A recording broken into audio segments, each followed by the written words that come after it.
Leicestershire and Kent played out a rather tame draw as the last ever LV County Championship match at Grace Road went nowhere, although it did give Rob Key enough time to add to his tally of first-class hundreds.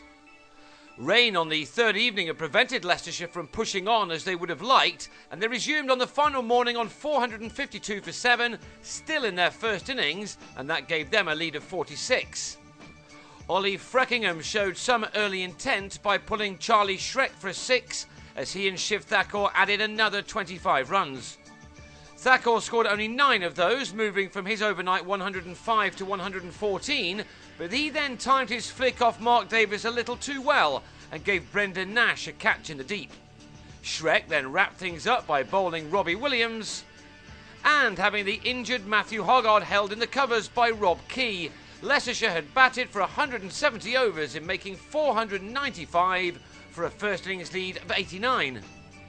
The only chance of a result now was for Leicestershire's injury-ravaged attack, missing the likes of Hoggard, Nathan Buck and Anthony Ireland to somehow bowl well above themselves on a placid pitch and rip the heart out of the Kent lineup. Needless to say, that didn't happen, and Key and Sam Northeast easily negotiated the hour they had to bat before the lunch interval. Indeed, they saw out the first 24 overs and were only split when Northeast on 32 chased a very wide ball from Thakur and somehow managed to nick it behind. Kent were still 15 runs behind at this stage, but Key and Nash soon had them ahead without too much difficulty. In fairness, both sides had probably already consigned this match to a draw, but that's not to say that the action didn't remain competitive. Nash in particular went after the bowling, although he was helped a little by Jigger Nake's inability from time to time to utilise the pitch. Key nearly gave his innings away just before he'd reached the 50 mark for the 113th time in his career. He was put down in the deep. And that allowed him to record his first half-century of this season. It had taken him 124 balls to reach, and it only troubled the boundary rope on 4 occasions.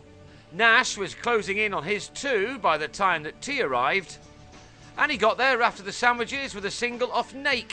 Nash had required 71 balls for his 50 and had struck 6 fours. Perhaps with an eye on the clock, Key now stepped up a gear, realising that, with nothing more riding on this game, he could help himself to his 47th first-class century. He was certainly seeing the ball well enough by now, using his many years of experience to find the gaps as he started to move well clear of his partner in taking the stand with Nash to 124.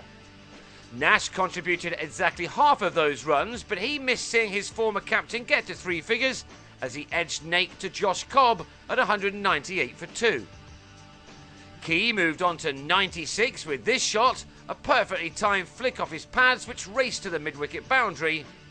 And his moment soon arrived as he found another leg-side delivery to his liking and whipped it to the fence. That was his 10th 4, and he'd reached his ton off 193 balls, his second 50 much quicker than the first, occupying 69 deliveries. The man who turns 34 next month has clearly still got it. And he certainly has his timing, because moments later both captains decided enough was enough, and the match was drawn with Kent on 213 for 2 and Key unbeaten on 104. In an even game, both sides took 9 points. Kent now travel to Lancashire, while Leicestershire have the next round of games off.